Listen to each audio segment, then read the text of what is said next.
Assalamu alaikum wa rahmatullahi wa barakatuhu. Students, as you all know, in previous videos we have started our 7th chapter of Science and Technology Part 2, that is Introduction to Microbiology. Up till now, I have uploaded 2 videos of this chapter, and in those videos you have learned about different products which are produced by using different microorganisms, useful microorganisms. In this video also we are going to learn about some more products that are other products which are, first one is microbial enzymes, antibiotics, microbial biofuels, biogas and composting. जैसा कि आप तमाम जानते हैं, हमने पिछले videos में हमारा नया चैप्टर जो 7th चैप्टर शुरू किया है साइंस सेकेंड का, इंट्रोडक्शन टू माइक्रोबायोलॉजी या खुर्दबीनी हयातियात का तारुफ, उसमें जो 2 वीडियोस आपको मिले हैं या आपने देखे हैं, उसमें हमने मुख्तलिफ़ अशिया की पैदावार के बारे में जाना जिनके पैदावार में या जिनको तैयार करने में मुख्तलिफ़ फ़ायदेमंद खुर्दबीनी जानदारों का इस्तेमाल हुआ है। आज भी इस वीडियो के ज़रिए हम कुछ ऐसे ही खुर्दबीनी जानदारों से तैयार होने वाले मुख्तलिफ़ पैदावारों के बारे में मालूमात हासिल करेंगे, और वो दीगर पैदावार हैं खुर्दबीनी खामेरे। खामेरे क्या हैं आप जानते हैं। Enzymes are catalyst, bio catalyst जो जानदारों में मौजूद होते हैं उनको हम एंजाइम्स या खामेरे कहते हैं। उनका काम होता है किसी भी कीमियाई तामुल को तेज़ी से अंजाम देने में मदद करना। नेक्स्ट वन इज़ एंटीबायोटिक्स यानी ज़िद्दे हयातिया उर्दू में कहते हैं।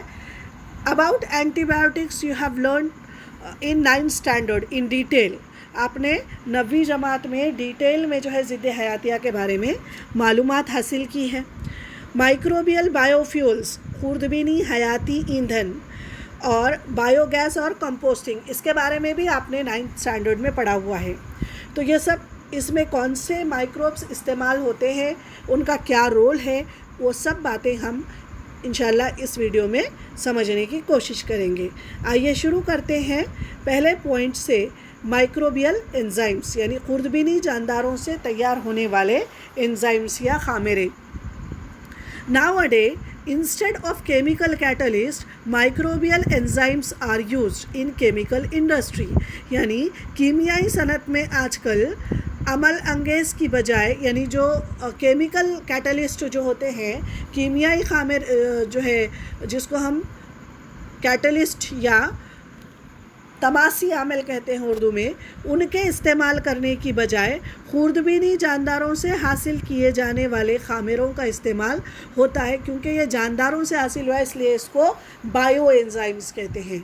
These enzymes are active at, इनकी कुछ खुसूसियात हैं जिनकी वजह से इनका इस्तेमाल होता है। क्या खुसूसियात है देखिए। These enzymes are active at low temperature, यानी ये कम दर्जे हरारत पर भी एक्टिव हो जाते हैं, फ़ाल हो जाते हैं। पीएच, लो पीएच, कम पीएच पर भी काम करते हैं। एंड प्रेशर, कम दबाव में भी काम करते हैं। Due to which energy is saved and erosion proof instruments are also not necessary. यानी पहले जो हम केमिकल एंजाइम्स इस्तेमाल करते थे उनके लिए high temperature, high pH and high pressure was required, जिसकी वजह से ज़्यादा मिक़दार में तवानाई सर्फ होती थी, और उनको जो इस्तेमाल होने वाले आलात थे वो ऐसे आलात थे जो कि ताकुल जिनसे ताक़ुल नहीं होता है, यानी केमिकल्स है ना, और वो अगर वो केमिकल्स के साथ रिएक्ट कर गए तो फिर नई चीज़ें तैयार होती हैं, जो कि मतलब बहुत ज़्यादा सोच समझ के ऐसे आलात इस्तेमाल करने पड़ते थे जो कि बहुत ज़्यादा महंगे भी होते हैं। तो जो हम खुर्दबीनी हयाती ख़ामिरे इस्तेमाल करते हैं उनमें ऐसे आलात को इस्तेमाल करने की ज़रूरत नहीं होती। Enzymes carry out specific processes, hence unnecessary byproducts are not formed, due to which expenses on purification are minimized. देखिए एक और चीज़ यहाँ पर बचत हो रही है कि जो हम केमिकल कैटलिस्ट यूज़ करते हैं उस केमिकल रिएक्शन या जो उनके ज़रिए से जो रिएक्शन होता है उसमें बाई प्रोडक्ट्स यानी दीगर जो है अशिया भी हासिलात भी तैयार होते हैं, जिसकी वजह से जो मेन प्रोडक्ट है उसको हासिल करने के लिए उसका प्यूरिफिकेशन यानी तखलीस करना यानी उसको अलहदा करना पड़ता है, और वो अमल में भी ख़र्च दरकार होता है, उसको भी ख़र्च लगता है। लेकिन क्योंकि खुर्दबीनी हयाती ख़ामिरे या माइक्रोबियल एंजाइम्स में बाई प्रोडक्ट्स तैयार नहीं होते, इसलिए इनके प्यूरिफिकेशन के लिए लगने वाले ख़र्च भी बच जाता है। In case of microbial enzymatic reactions, elimination and decomposition of waste material is avoided and enzymes can be reused. और इस जो हम खुर्दबीनी हयाती ख़ामिरे इस्तेमाल करते हैं उनके तामुलात में बेमसरफ़ अशिया का इखराज यानी जिनका इस्तेमाल नहीं होता, बेकार की चीज़ें खारिज नहीं होती और उनका तजज़िया भी नहीं होता, जिसकी वजह से वो ख़ामिरे ख़त्म नहीं होते, ख़ामिरे जैसे के वैसे बरक़रार रहते हैं। इसी वजह से उन ख़ामिरों को बार बार दोबारा इस्तेमाल भी कर सकते हैं, इसलिए उन ख़ामिरों को माहौल दोस्त यानी वेस्ट चीज़ें या बेकार चीज़ें नहीं बनती। बेकार चीज़ें रही तो उनको फिर वेस्ट उनका मैनेज करो, उनको किसी तरीके से जो है अलग से उनको रखो जो जहाँ पर वो माहौल को नुकसान ना पहुँचाए, क्योंकि इनको बार बार आप इस्तेमाल कर सकते हो, इसलिए ये वेस्ट प्रोडक्ट्स नहीं डेवलप करते, इसलिए इनको इको फ्रेंडली भी कहा जाता है। Some examples of microbial enzymes are oxidoreductase, transferases, hydrolases, lyases, isomerases, ligases etcetera. ये सब जो आपको यहाँ पर नज़र आ रहे हैं oxidoreductase, transferases, hydrolases, lyases, isomerases, ligases etcetera, these are the names of some microbial enzymes. इनके ये जो है कुछ माइक्रोबियल एंजाइम्स हैं और ये जो है इस्तेमाल होते हैं। नेक्स्ट इनका कहाँ कहाँ और किस लिए इस्तेमाल होता है, देखिए processes of dirt or muck removal occurs at low temperature due to mixing of enzymes with detergents। यानी मुसफ़ा या जो है डिटर्जेंट में जब ख़ामिरे शामिल करते हैं तो कम तपिश पर भी मैल निकल जाता है, यानी ठंडे पानी से भी या ठंडक में भी जो है मैल निकाला जा सकता है।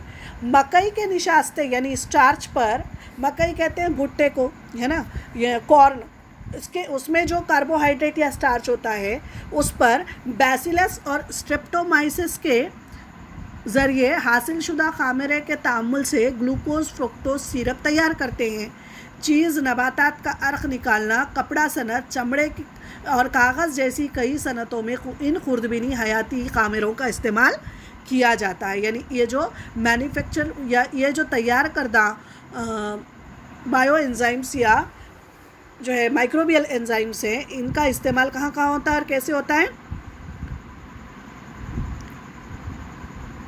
These glucose and fructose syrup can be obtained from corn flour by action of enzymes obtained from bacilli and streptomyces। यानी ये दो किस्म के जो बैक्टीरिया हैं उनको जो है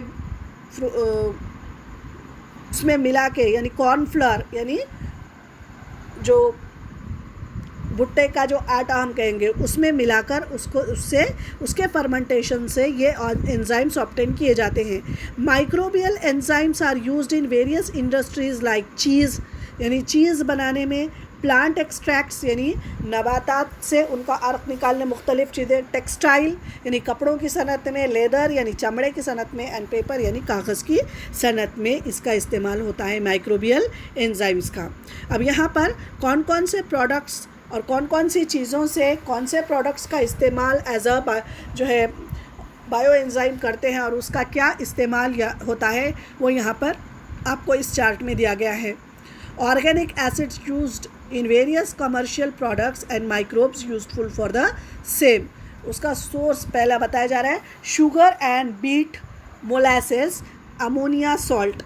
इसमें जो है यानी गन्ना और चुकंदर का मेल और अमोनिया नमक ये ज़राए हैं, और इनमें कौन से दो जो है किस्म के माइक्रोब्स मिलाए जाते हैं, ब्रेवी बैक्टीरियम एंड कॉरिनोबैक्टीरियम। ये दो किस्म के बैक्टीरियम मिलाए जाते हैं और इनसे जो है अमाइनो एसिड कौन सा, एल ग्लूटामिक एसिड हासिल होता है, और इसका यूज़ है प्रोडक्शन ऑफ मोनोसोडियम ग्लूटामेट यानी अजीनोमोटो नमक तैयार करने में इसका इस्तेमाल होता है। अजीनोमोटो नमक का चाइनीज़ खाने में इस्तेमाल होता है, ये कल मैंने आपको बताया था। Second is sugar molasses and salt. कल भी मैंने आपको बताया था कि शुगर मोलासेस यानी गन्ने का राब या गन्ना से रस निकालने के बाद जो उसके गन्ने के छिलकों को बच जाता है उसको मोलासेस कहते हैं। उसमें सॉल्ट मिलाने पर और फिर उसमें कौन सा माइक्रोब इस्तेमाल करते हैं, एस्परजिलस निगर नाम का जो है माइक्रोब इस्तेमाल करते हैं, जिससे कि सिट्रिक एसिड तैयार होता है। और इसका इस्तेमाल, इस सिट्रिक एसिड का इस्तेमाल कोल्ड ड्रिंक्स बनाने में, टॉफ़ीज़ यानी जो है छोटे बच्चों के जो खाने के टॉफ़ीज़ हैं, चॉकलेट प्रोडक्शन में इसका इस्तेमाल होता है। नेक्स्ट है ग्लूकोज और कॉर्न स्टीप लिक्वर, यानी ये जो है ग्लूकोज तो आपको पता है ग्लूकोज क्या चीज़ है, और कॉर्न यानी फिर से अगेन कॉर्न स्टीप लिक्वर यानी ये अल्कोहल है, लीकर यानी अल्कोहल इसको कहा जाता है। एस्परजिलस निगर, इसमें भी वही इस्तेमाल होता है, इससे ग्लूकोनिक एसिड तैयार होता है एंड उसका इस्तेमाल होता है production of mineral used as supplement for calcium and iron. यानी ये दवाएं जो हम जो है मिनरल्स कैल्शियम और आयरन के सप्लीमेंट के तौर पर जो दवाएं गोलियां इस्तेमाल करते हैं उसमें इस ग्लूकोनिक एसिड का इस्तेमाल होता है। मोलासेस, कॉर्न और स्टीप लीकर, इसका इस्तेमाल, ये लीकर यानी किस्म की शराब है, देखिए लैक्टोबैसिलस डेल्ब्रोकाई, इसका इस्तेमाल होता है लैक्टिक एसिड बनाने में और इससे source of nitrogen and production of vitamins, ये नाइट्रोजन का ज़रिया है नाइट्रोजन हासिल करने का and production of vitamins, vitamins की तैयारी में इसका इस्तेमाल होता है। नेक्स्ट है molasses, again molasses, sugar molasses, corn steep liquor, और फिर से वही है कॉर्न स्टीप लीकर यानी वो शराब है जो मक्के से बनाई गई है। एस्परजिलस एटेकोनियस, इससे इटेकोनिक एसिड तैयार होता है, इटेकोनिक एसिड, और इसका इस्तेमाल होता है paper, textile, plastic industry and gum production में, यानी कागज़ बनाने में, कपड़े की सनत में, प्लास्टिक की सनत में और गम यानी गोंद तैयार करने में इसका इस्तेमाल होता है। यहाँ पर इस तरीके से आपको उर्दू में भी उर्दू वालों के लिए ये सब चीज़ें दी गई हैं। पहले उसमें है ज़राए यानी किन ज़रियों से और कुन खुर्दबीनी जानदार को इनमें मिलाने से ये चीज़ें यानी ये अमाइनो एसिड तैयार होते हैं और उनके इस्तेमाल यहाँ पर ये है। समझ में आई बात? तो इसके बाद हम आगे बढ़ते हैं, कुछ और मालूमात यहाँ पर दी गई हैं।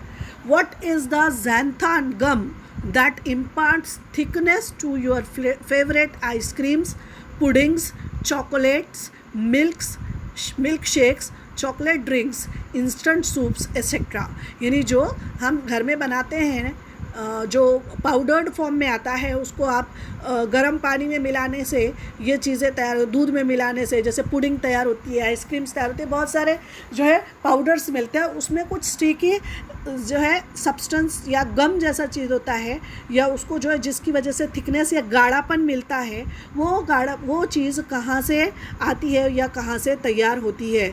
आपकी पसंदीदा ice cream, pudding, chocolate milk shake, chocolate मशरूब, फौरी तैयार होने वाले सूप वगैरह में गाढ़ापन लाने वाले ज़ैंथीन गोंद ये क्या हैं? ये असल में ज़ैंथीन गोंद क्या है ये आपको मालूम, इसके बारे में दिया गया है। This gum is obtained by fermentation of starch and molasses with the help of Xanthomonas species. It is variously useful due to properties like solubility in hot and cold water, high density, etc. It is used for production of pigments, fertilizers, weedicides, textile pigments, toothpaste and high quality paper, etc. यहाँ पर ये जो starch है ये कैसे तैयार होता है? स्टार्च और झाग की ज़ैंथोमोनास खामेरे के जरिए तख़मीर से ये ख़ास किस्म का गोंद बनाया जाता है। ये गर्म पानी में आसानी, गर्म और सर्द दोनों किस्म के पानी में आसानी से हल हो जाता है। इसकी जो है कसाफ़त और ऊंची होती है और इन्हीं खुसूसियात की वजह से इसके कई इस्तेमाल हैं। मिसाल के तौर पर मुख्तलिफ़ जो है रंग बनाने वाली इंडस्ट्रीज़ में खाद, घास कश यानी जो वीडीसाइड जिसको हम कहते हैं, घास कुछ कपड़ों के सनतों में कपड़ों को जो रंग दिया जाता है उसमें, टूथपेस्ट बनाने में और आला मियार के कागज़ बनाने में भी इसका इस्तेमाल होता है। ये भी देखिए, ये गाढ़ापन लाने वाला जो है ज़ैंथन नामी गोंद है और इसका इस्तेमाल ये भी खुर्दबीनी जानदार से हासिल करता है। Substances obtain bye microbial processes and their rules. अब यहाँ पर नीचे आपको कुछ अशिया के बारे में मालूमात दी गई हैं जो खुर्दबीनी हयाती अमल से हासिल की गई हैं और उनके क्या इस्तेमाल हैं ये भी इस चार्ट में बताया गया है। Citric, malic and lactic acid, ये चीज़ें भी माइक्रोबियल प्रोसेस से तैयार हुए भी हैं। कौन सा? Citric acid, malic acid and lactic acid. और इसका क्या काम है? टू इम्पार्ट एसिडिटी, यानी तेज़ाबियत पैदा करना। किसी भी शय में तेज़ाबियत पैदा करने के लिए इसका इस्तेमाल होता है। Glutamic acid, lysine and tryptophan, ये है प्रोटीन बाइंडिंग, प्रोटीन की बंदिश करने के लिए ग्लूटानिक एसिड, लाइसिन और ट्रिप्टोफैन का इस्तेमाल किया जाता है। नाइसिन एंड नेटामाइसिन, ये माइक्रोबियल रेस्ट्रिक्टर हैं। ये जो है खुर्दबीनी जानदारों पर काबू पाते हैं। एक तरीके से आप इसको एंटीबायोटिक समझ सकते हैं। Next one is ascorbic acid, यानी विटामिन सी और विटामिन B12 और B2, ये है एंटीऑक्सीडेंट्स एंड विटामिन्स। इससे जो है ज़िद्द तकसीद और हयातीन यानी विटामिन्स तैयार होते हैं। बीटा कैरोटीन, लाइकोपीन्स, ज़ैंथीन्स एंड ल्यूटीन्स, ये जो है एडिबल कलर्स हैं, यानी जो ग़िज़ाई रंग, मुख्तलिफ़ रंग के ग़िज़ाई रंग होते हैं, जैसे कि नारंगी रंग का इस्तेमाल हम बिरयानी बनाने में या मुख्तलिफ़ चीज़ों में हम इसका इस्तेमाल करते हैं। ग्रीन कलर का रंग होता है। बहुत सारे जो है एडिबल कलर्स होते हैं, वो बनाने में इनका इस्तेमाल किया जाता है। पॉलीसेकेराइड्स एंड ग्लाइकोलिपिड्स, ये जो है इमल्सिफायर्स हैं, यानी महलूल को गाढ़ा बनाने वाली अशिया, इनका इस्तेमाल किया जाता है महलूल को गाढ़ा बनाने में। नेक्स्ट है vanillin, ethyl butyrate, fruit flavour है, peppermint flavour, essence of various fruits and flowers, इनसे एसेंस तैयार होता है। अलग अलग किस्म के ग़िज़ाई खुशबूदार महलूल या एसेंस जो हम मीठों में इस्तेमाल करते हैं। ज़ाइलिटॉल एंड एस्पार्टेम, ये आर्टिफिशियल स्वीटनर है, लो कैलोरीज, जो है मसनवी मिठास जिसमें हरारत कम होती है और ये ज़ियाबतीस के मरीज़ों के लिए, यानी देखे होंगे आपने शुगर फ्री जैसे जो होते हैं उसमें ये इस्तेमाल होते हैं, जिससे कि मसनवी मिठास यानी बग़ैर शक्कर या कार्बोहाइड्रेट वाली मिठास होती है जो शुगर के मरीज़ों के लिए इस्तेमाल में लाई जा सकती है। And next point is antibiotics. Many diseases of human and other animals have been controlled due to antibiotics obtained from different types of bacteria and fungi. तो एंटीबायोटिक्स क्या है? हमने 9th स्टैंडर्ड में बहुत डिटेल में पढ़ा है। ऐसी कीमियाई अशिया जो खुर्दबीनी जानदारों ख़ास तौर पर फंगस से हासिल की गई हों और जो कि मुख्तलिफ़ बैक्टीरिया और फंजाई को ख़त्म करने की सलाहियत रखती हों, उनको एंटीबायोटिक्स या ज़िद्द हयातिया कहते हैं, जो कि इंसानों में और बहुत सारे हैवानात में बीमारियों को कंट्रोल करने में मददगार साबित होती हैं। Antibiotics like penicillin, सिफेलोस्पोरिन्स, monobactam, bacitracin, erythromycin, gentamicin, neomycin, streptomycin, tetracyclines, vancomycin, etc. are used against various strains of gram-positive and gram-negative bacteria. Rifamycin is effective against tuberculosis. मुख्तलिफ़ किस्म के जो है ये ज़िद्द हयातिया या एंटीबायोटिक्स है जो मुख्तलिफ़ किस्म के बैक्टीरिया के ख़िलाफ़ काम करते हैं, उनको ख़त्म करते हैं और उनसे हैवानात के अमराज पर काबू पाने में मदद मिलती है. नाउ नेक्स्ट पॉइंट,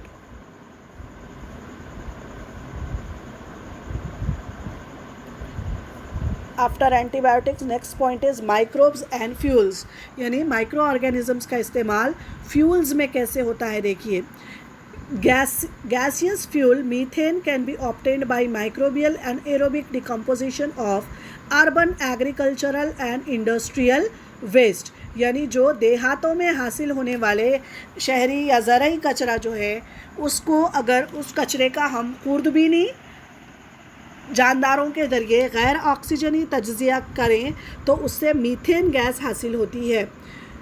इथेनॉल और an alcohol is a clean smokeless fuel obtained during fermentation of molasses by the yeast Saccharomyces.